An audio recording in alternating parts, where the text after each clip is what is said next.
As I've mentioned before, it's always valuable to review the primary section before viewing the intermediate one. At the primary level, we investigated the four main parts of a plant: the roots, the stems, the leaves, and the flowers. We found out that the flower was the reproductive part of the plant, the seed maker, and we contrasted the flowering plants to the ferns and mosses. Although the ferns and mosses produce food with sunlight, they have chlorophyll, they don't have flowers and they don't make seeds. Here they're more closely associated with the fungi, the mushrooms, and the molds because they reproduce with spores. Now at the intermediate level, we're going to continue with a more in-depth study of plants. We will study germination in a scientific way. We will look at ways we classify plants. We will study photosynthesis with some interesting activities. And finally, once again, we will look at the four main parts of a plant. Now, what a better place to start than by looking at a flower? When we shop for fruits and vegetables in the grocery store, we're really quite separated from the actual process that the plant went through to produce that fruit or vegetable. Let's take an example. Here's an orange blossom. When this tiny white flower becomes fertilized, it becomes a huge orange.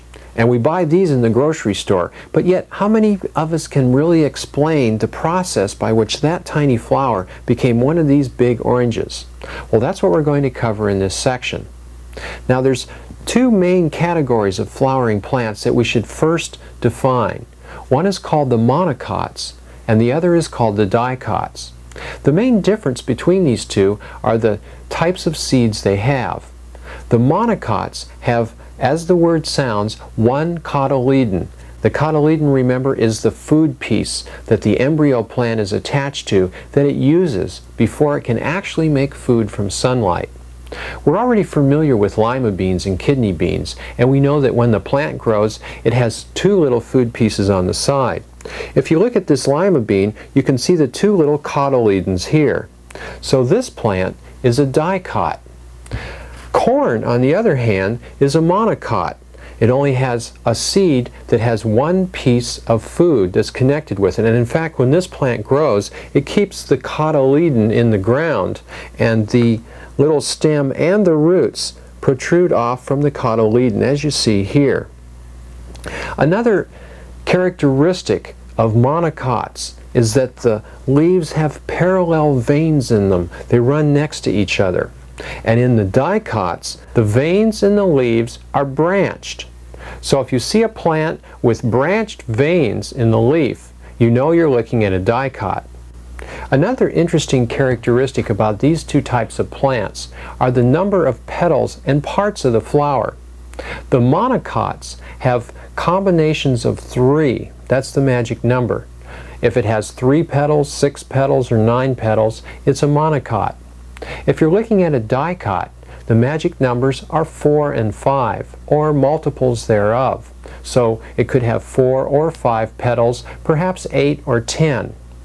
Now let's take a look at some of these plants and see if we can identify them as monocots or dicots. First, we're going to take a look at these gladiolas. When we count the number of petals, we see that there are 6. This suggests that this plant is a monocot because 6 is a multiple of 3.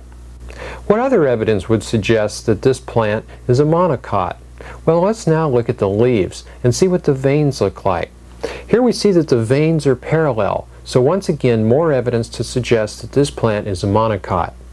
You can have your students go around and look at different plants. They don't necessarily have to be flowers. Have the students try and decide whether that particular plant at that station is a monocot or a dicot.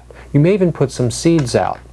Now, another thing you can do is have them dissect apples. When they get inside the apple, they'll see a little 5-pointed star. This evidence suggests that an apple is a dicot because 4 and 5 are the numbers that go along with this type. Now that you can identify the difference between monocots and dicots, we're ready for the next segment, and that's identifying the different parts of a flower. And there are 4 main parts. Let's go back to this gladiola and look at some of the flowers that haven't quite opened up yet. We see that they're covered with green leaves. It protects the bud. These are called the sepals, and they're also used to support the flower when it opens up. Then, of course, we have the petals. If we look inside the flower, we see the reproductive parts, both male and female. There are 3 stamens, and they produce the pollen. The female part is called the pistil, and it is a long tube which stretches down into the heart of the flower, where the ovules or eggs are located. The ovules will not become flowers unless they're fertilized by the pollen from the stamens. Now, how does this happen? How does the pollen find its way down that long pistil all the way to the ovules? Well, we can demonstrate this with this next simple but very interesting activity. First, prepare a sugar solution of about ½ teaspoon of sugar and a cup of water. Give each student group a flower where the pollen is just starting to fall off. Also give them a small dish with a piece of blotting paper, and make sure that the blotting paper is in contrast to the color of the pollen. Have the students wet the blotting paper with the sugar solution and then carefully shake the pollen onto the blotting paper. Then you want them to observe it with their magnifiers. The best way to use the magnifier in this case is to put it very close to your eye and then move the sample specimen in and out until it comes into focus. And we can look at the pollen and see that it's a bunch of tiny little particles. You want to continue to observe this on 1-hour intervals for about 3 hours. What happens is the pollen grows a long pollen tube, and this is what happens when it touches the top part of the pistil. This long pollen tube has 2 little sperms inside. One of them unites with one of the ovules and produces the seed, and the other one unites with another part of the heart down there in the ovary to produce the food supply that the seed will use when it's germinating. When your students look at these pollen grains, during their 2-hour interval, they'll see these long tubes starting to develop on the pollen grains. Now, the next logical step is to allow your students the opportunity to actually dissect a flower. Learn firsthand about these parts. First, of course, you're going to need some flowers. You can check with your supermarket or your florist and get some discards. Some other good things to have in this activity are magnifiers, tweezers, and even if your students can handle it, razor blades to slice the ovary in half. Some good flowers to use are the hibiscus, the lily, and of course the gladiola, which we've already looked at. Now, I've already dissected a gladiola, so this time I think I'm going to take a look at a lily. As with most activities, your students should first look at the flower as a whole before they start dissecting it. If the flower is missing any one of the 4 parts, it's called an incomplete flower. Complete flowers have all 4. Lilies don't have sepals, and if you look underneath you won't see any here, so it is an incomplete flower. Now, there's another type of classification too. Some flowers are just male flowers and others are just female, so they may be missing some of these organs at the top. If the flower is just of one sex, then it's called an imperfect flower. These lilies, of course, are perfect flowers because they have stamens and a pistil. Now we're ready to dissect this flower. We'll start by clearing off our dissecting area, pull the flower off, and get ready to take it apart. The first thing we notice are the petals, and we can remove them one by one. Once we take the petals off, we see that the remaining stamens and pistil all seem to connect together at the base of the flower. The next step is to remove the stamens. Students can look closely at them with the magnifiers and see the pollen. They should also count and record the number of stamens on their flower. Now all that is left of our flower is the pistil and the ovary connected to it at the bottom. We can snap this off at the base and observe the complete female part. Students can break open the ovary with their fingernail or carefully slice it in half with the razor blade. With the magnifier, they should get a good view of the tiny little ovules inside. They may also feel the upper tip of the pistil. Ask your class why that part of the flower may be sticky. Now your students can take these sections and mount them on a piece of construction paper. Use contrasting colors and use the clear packing tape for best results. They will make something that they will be proud to take home and show to their parents. Now there's another type of flower you may come in contact with that's a little bit different than the first two. It's called the composite flower, and a chrysanthemum is a good example. If you look very closely in the center of this flower, you'll see many tiny individual flowers. Other flowers in this family include the zinnia, the marigold, the dandelion, and the daisy. Now there's more to this activity than meets the eye. If you yourself are not digging into the center of a flower and seeing what it's made of, you may be wandering in the supermarket and taking a new, fresh look at some of the produce. A tomato, for example, is not going to look like a tomato anymore, but the developed ovary of a flower.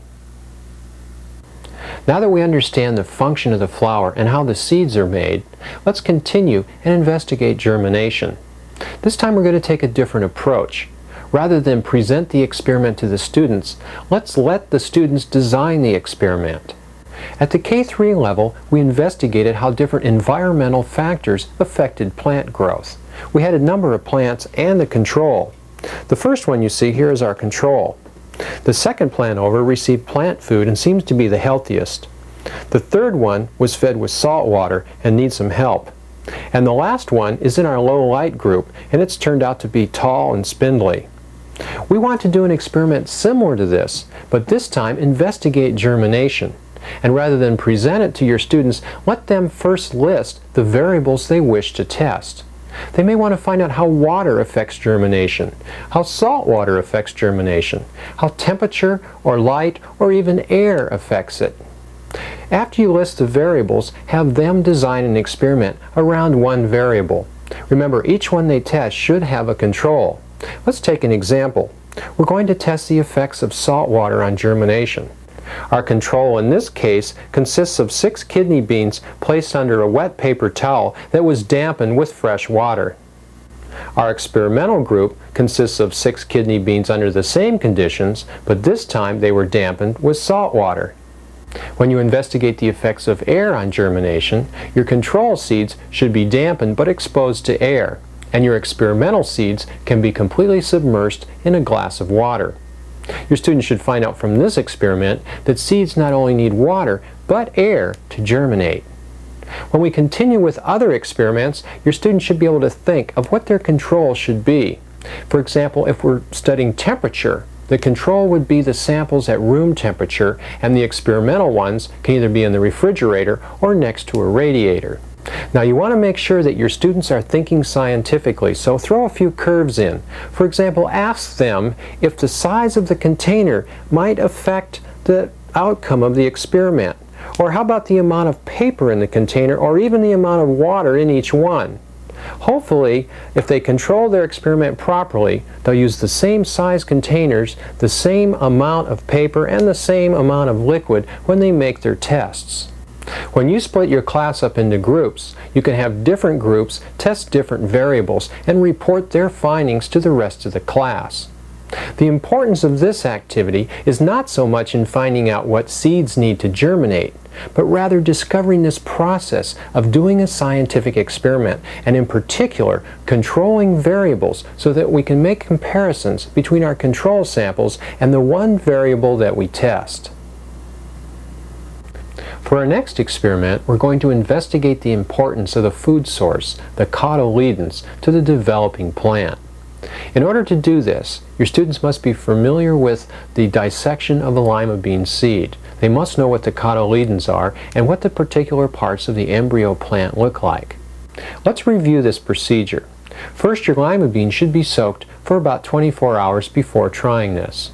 The first thing we notice is that the lima bean has a hard outer seed coat. We can split the seed in half with our fingernail and pry it open. As we look inside, we see the young embryo plant with the roots on one end and the little leaves on the other. The two big food pieces are the cotyledons. If you've ever watched a lima bean grow, you've seen the stem carry the cotyledons out of the ground and up into the air. They seem to be attached to the stem. When we cracked this seed open, we detached one half of the cotyledon from the embryo. Now we need to detach the other half and actually remove the embryo. To do this, you slide your thumb or your thumbnail under the embryo and just gently push it off the cotyledon. You should have about 5 lima beans for each student in your class so that they can practice doing this, and hopefully they can get 1 or 2 of them done right so we can do the next experiment. What we want to find out is how well does the embryo grow without the cotyledons, without the food source. We're going to try two different setups. One will be our control, a piece of paper towel with just plain water to dampen it. The second one will be our experimental sample. Similar to the first one, paper towel, but dampened with sugar water this time instead of plain water. And to make the sugar water, we're going to use about a cup of plain water and a half a teaspoon of sugar. Or for you metric people, about 150 milliliters of water and about 5 grams of sugar. Once we set the seeds in there, we cover them and observe them. Now I've got mine covered with a piece of pane glass, but you can use a small setup like this with the lid of a jar and just a plastic cup over your embryos. After about 3 days, we observe our embryos to see how well they've grown, which ones have grown the most, and are they surviving. Let's take a look at what we have. First, the control samples in plain water. Note that although they have grown, they look brown and unhealthy. The experimental samples, on the other hand, appear to be much stronger. Some even have green leaves. You should allow your students to observe and compare these two samples when you do the experiment. Discuss the results in class. Some good extensions to this are talking about why we eat lima beans, the food value in the cotyledon part of the seeds. Our main sources of energy from food are the carbohydrates, the sugars, and the starches. These two chemical compounds are similar in that they're both made of carbon, hydrogen, and oxygen, hence the word carbohydrate. Now, when a young plant is developing, before it has the ability to make its own food with sunlight, it needs some external energy. We demonstrated in the last activity that we can keep the plant alive at least for a while by giving it a sugar water solution. The next question we might ponder is, are the cotyledons made out of sugar or starch? And does the young plant consume this as it grows? You may recall the experiment on the physical science tape with the cornstarch. There we found out that iodine is an indicator for starch. It turns from its red color to a purpley black color when it comes in contact with starch. In this activity, we're going to test the cotyledons of pea seeds to see if they contain starch, and does the starch change over a period of time as the seed develops. First, you need to have some seeds in different states of germination. Start them at 3-day intervals and run the germination part of this activity for 12 days. So you have 4 groups of developed seeds like you see here. Now, to do this experiment right, you should have your student teams hypothesize, make a guess before they actually do this activity. What they're trying to guess is, do the seeds have starch, and does the starch change as the seed develops? Once they make their guess, you can allow them to pry the seeds open with a toothpick. Once the seeds are pried open, they put a drop of iodine on the inside of each cotyledon and look for the results. They will discover that the very young peas have a high starch content, and the more developed ones have very little starch at all. Allow your students to realize that the plant must be using the starch in the cotyledons to survive. Plants are, by definition, the only living things that can make their own food. They need food to survive just as we do, and they make their food with the mechanism called photosynthesis. It's a somewhat involved chemical change where the plant takes water and carbon dioxide, uses chlorophyll and sunlight as energy to make sugar and oxygen. We will investigate this process by taking a look at some simple green plant cells. The plant we will be using is the science teacher's favorite. It's called Anacris or Elodea, and you can buy it at your local pet store. In this activity, we will not only investigate the cell and look for the chloroplasts, the little objects that contain the chlorophyll inside the cell, but we'll also investigate the effect of adding salt water to the cell. Now, it requires a 10% and a 1% salt solution, so let's first review how to make these solutions. Remember that water weighs 1 gram for every milliliter. So if we have 90 milliliters of water in our graduated cylinder, we also have 90 grams. If we want to make a 10% solution, we need 10 grams of salt and 90 grams of water, so the total is 100 grams. 10% of that, or 10 grams, will be the salt. So it's a matter of just measuring out 90 milliliters of water and weighing out or massing 10 grams of salt. Now remember that the paper weighs about a half a gram, so in this case I have 10.5 grams on my balance. Half a gram of the paper and 10 grams of the salt. We'll take this salt and mix it in with our 90 milliliters of water to make our 10% solution. I have likewise made a 1% solution with the ratio of 99 milliliters of water and 1 gram of salt. Got that? Okay, now we're ready to go on and take a look at the Elodea leaf. We'll start by pulling off one tiny little leaf.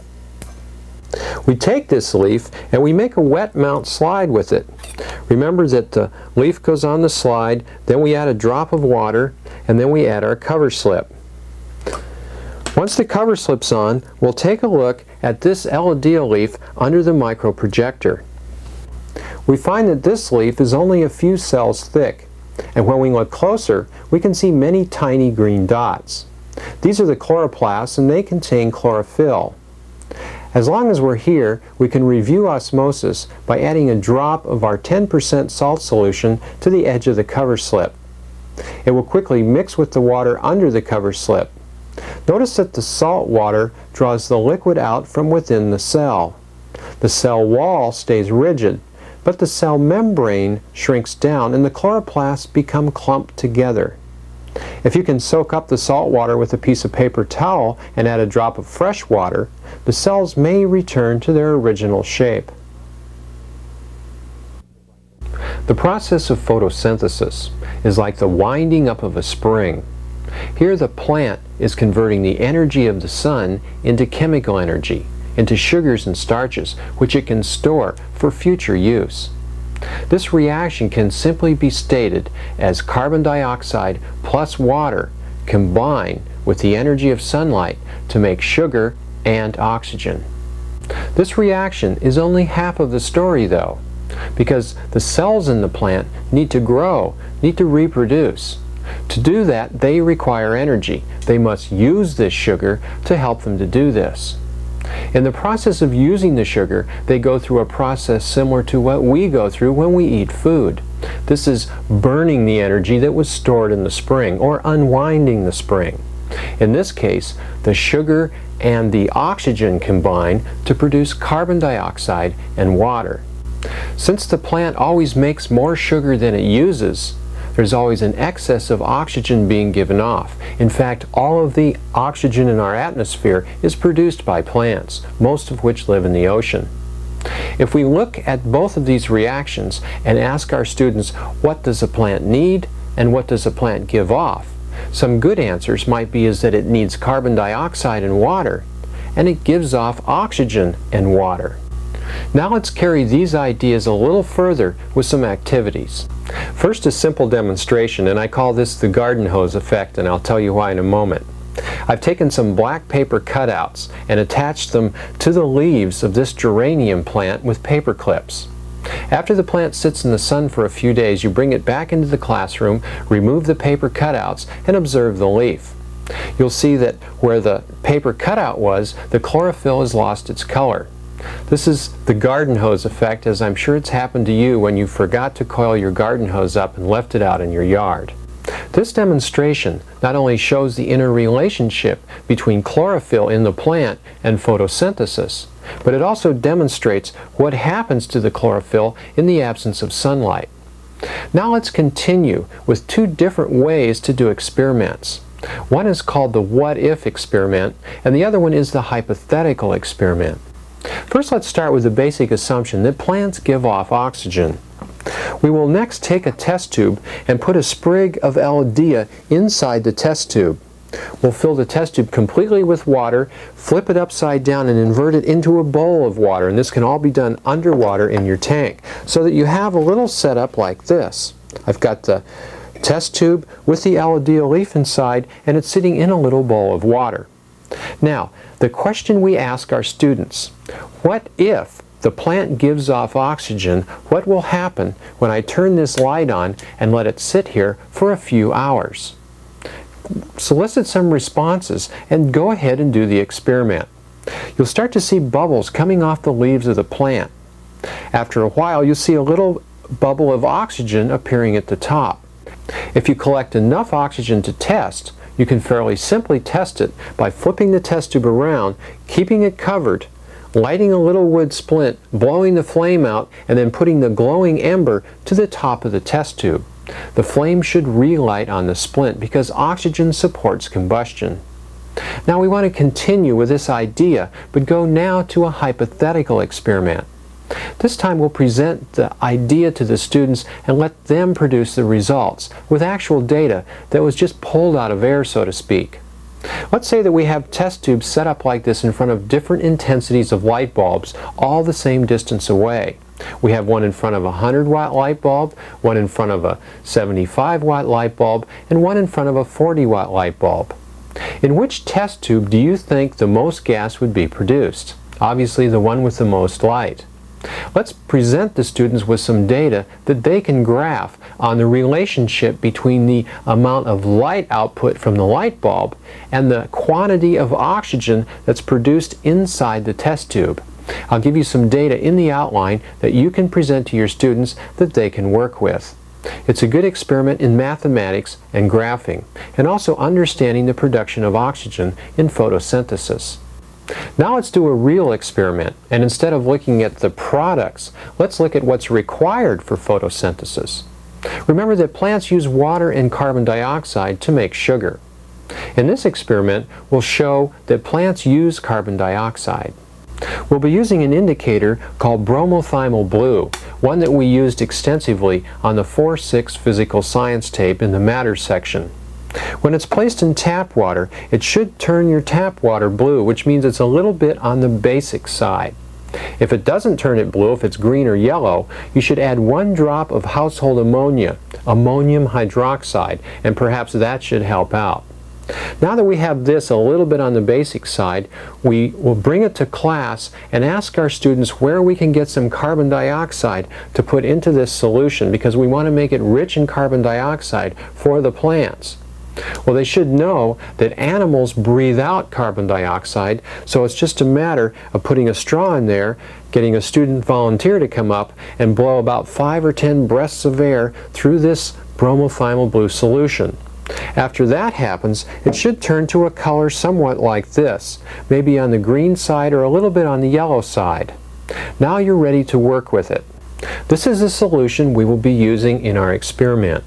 We'll start by getting some test tubes and putting some Elodea sprigs inside, pouring the bromothymol blue solution into the test tube and then capping it with a cork. Once we prepare the experimental solution, you might ask your students, what would we use for a control in this case? Well, of course the answer is a test tube that's similar to this test tube in all respects except for one thing. It doesn't have the plant inside, so it's just a test tube with the bromothymol blue solution. Now if I took this and set it out in the sunlight, and if the plant used up the carbon dioxide, then this we would expect to turn back to its blue color.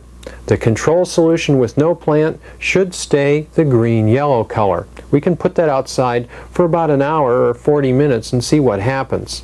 We can also try this experiment inside in front of our light with it set up somewhat like this. Here I have my control solution, I have my experimental solution, and I have another one that's totally in the darkness. It'll be covered by aluminum foil. We can set all 3 of these in front of our light and likewise wait for about 30 or 40 minutes and then see if the solutions change color. Now let's look more closely at the parts of a plant and see how they interact with each other in this process of photosynthesis. The most important part of the plant, of course, is the leaf, the food factory. It's the leaf that uses carbon dioxide and sunlight and gives off oxygen. There's another byproduct besides oxygen that a plant gives off, and that's water vapor. And we can demonstrate that plants give off water vapor with some more simple activities. First, let's take a look at this setup over here. I have a jar in the bottom that's filled almost to the top with water. Then a piece of paper with a hole punched in the top and the stem of the leaf going through the hole. It will sit under the water.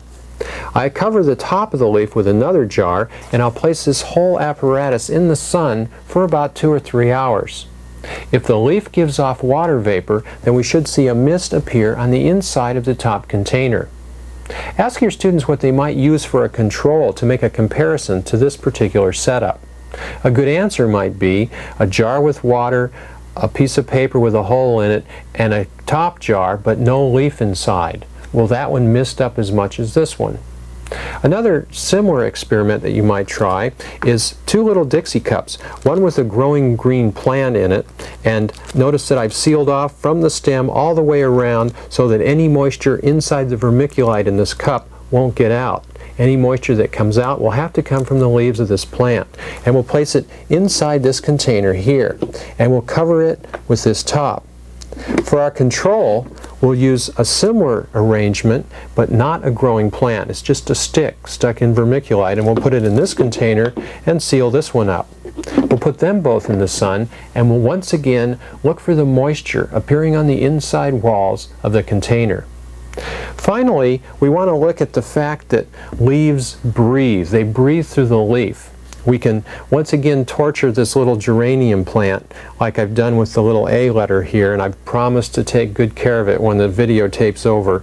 But we'll do this by rubbing petroleum jelly or shortening or something like that on the top of the leaf, on the bottom of the leaf, and on both sides. We'll have 3 separate leaves, and we'll try all 3 combinations.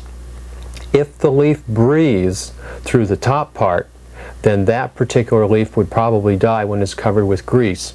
If it breathes through the bottom or both sides, we should be able to get some good data by putting it on there and leaving it out for about a week or so and seeing what happens to the leaves. Be sure and identify which leaf is which so that you can make comparisons. And remember that all of the other leaves on this plant are the control leaves. There's another demonstration that illustrates this too. We can take a single leaf and a glass of very hot water and pinch the stem of the leaf and place the leaf in the water. After about a minute or 2, your students will notice bubbles appearing on the underside of the leaf. Now what is happening in this activity is that the gas inside the leaf is expanding because it's getting hotter. When it expands, it needs to come out somewhere, and it can't come out the stem, so it has to come out the breathing holes. So this suggests that the plant breathes from the bottom side of the leaf. Another question you might ask them before you go on is that if it breathes from the bottom side, which side would you think would have the most chlorophyll in it? Would it be the top side or the bottom? Well, hopefully they'll say the top because that's the side that's pointed toward the sun. Now we're ready to go on and look very closely at a cross-section of a leaf. We're going to use a prepared slide and our microprojector. Remember that this is a cross-section, and it's really quite thin. This big circular part is a vein that runs down the center of the leaf. Off on the edges, you see the chloroplasts, all the little bodies that contain the chlorophyll. So you know that this is the top of the leaf. This layer, incidentally, is called the palisade layer, and it's just under the epidermis, which is the outer covering of the leaf.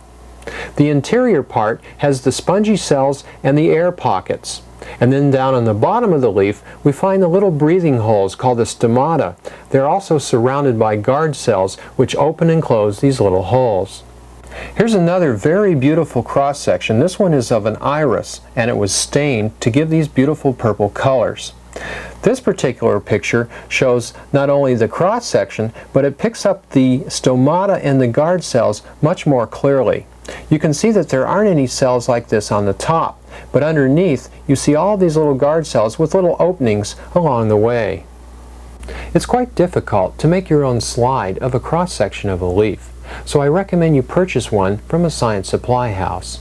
They're quite inexpensive, but when you're looking for the slide, look for the symbols CS or XS. That means cross-section.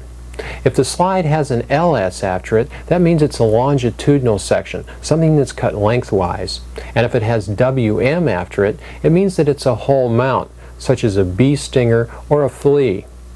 Now let's continue and look at the next part of the plant, the stem.